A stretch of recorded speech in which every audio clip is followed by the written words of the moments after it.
भगवान शिव की कथाएं। भस्मासुर का भस्म। शिक्षाप्रद कथा। दैत्यराज शकुनी का पुत्र वृकासुर बहुत महत्वाकांक्षी था।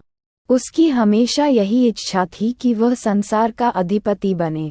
एक दिन जब वह शिकार के लिए जा रहा था तो रास्ते में उसे देवर्षि नारद मिले। नारद ने उसका अभिवादन किया और पूछा, कैसे हो युवराज? तुम्हारे माता पिता कुशल तो है न? वृकासुर ने उत्तर दिया, सब कुशल है देवर्षि। मुझे आपसे एक प्रश्न पूछना है। कृपया बताइए कि ब्रह्मा, विष्णु और महेश में से कौन सा देव जल्दी प्रसन्न होता है? नारद ने जवाब दिया, भगवान शिव ही ऐसे देव हैं जो शीघ्र प्रसन्न हो जाते हैं, लेकिन ध्यान रहे कि वे थोड़ी सी गलती पर भी क्रोधित हो सकते हैं, इसलिए उनकी तपस्या करते समय सतर्क रहना होगा। नारद के बाद वृकासुर ने हिमालय की ओर प्रस्थान किया और केदार क्षेत्र में तपस्या करने लगा। उसने अग्नि प्रज्वलित की और अपने शरीर के मांस के टुकड़े हवन कुंड में डालने लगा। 6 दिन तक वह इसी तरह तप करता रहा और केवल हड्डियों का ढांचा बन गया, फिर भी उसकी तपस्या में कोई कमी नहीं आई। 7वें दिन उसने अपनी तलवार उठाई और अपना सिर काटकर हवन कुंड में डालना चाहा। तभी भगवान शिव पार्वती के साथ प्रकट हुए और कहा, मैं तुम्हारी तपस्या से प्रसन्न हूँ, वर मांगो। भगवान शिव के स्पर्श से वृकासुर की सारी कमजोरी और थकावट समाप्त हो गई और उसे अत्यधिक बल मिल गया। वृकासुर ने शिव और पार्वती को प्रणाम किया और सोचा कि वह शिव से क्या वरदान मांगे। पहले उसने अमर होने और संसार का शासक बनने की सोची थी, लेकिन पार्वती को देखकर उसने अपना मन बदल लिया। उसने कहा, भगवान, मुझे ऐसा वरदान दीजिए कि जिस किसी के सिर पर मैं हाथ रख दूं, वह तुरंत भस्म हो जाए। भगवान शिव ने एवमस्तु कहा और पार्वती के साथ चलने लगे। वृकासुर ने शिव के वरदान का लाभ उठाने का अवसर पाते ही शिव की ओर झपटने की कोशिश की।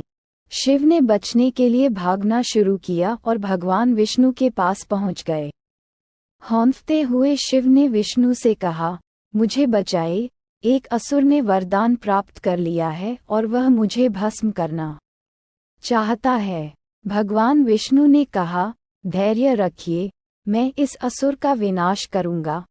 विष्णु ने मोहिनी रूप धारण किया और वृकासुर की राह पर आ गईं।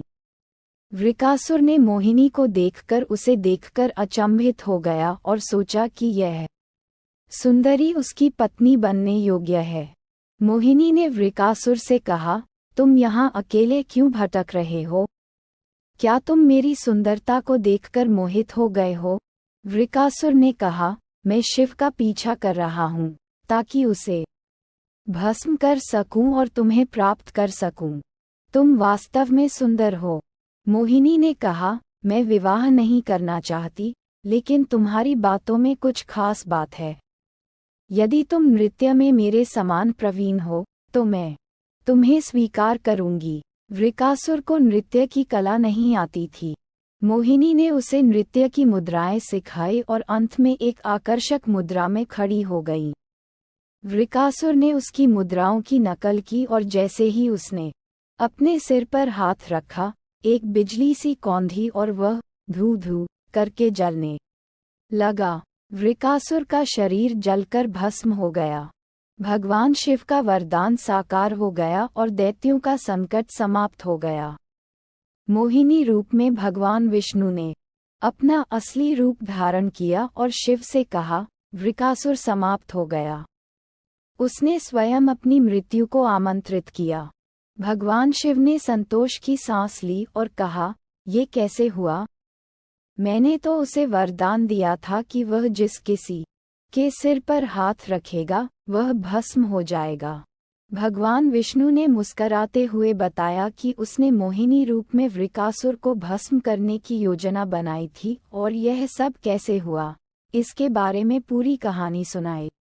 ये सुनकर शिव और लक्ष्मी जी दोनों हंस पड़े। इस प्रकार भगवान विष्णु की चतुराई से एक आततायी दानव का विनाश हुआ और धर्म की रक्षा की गई।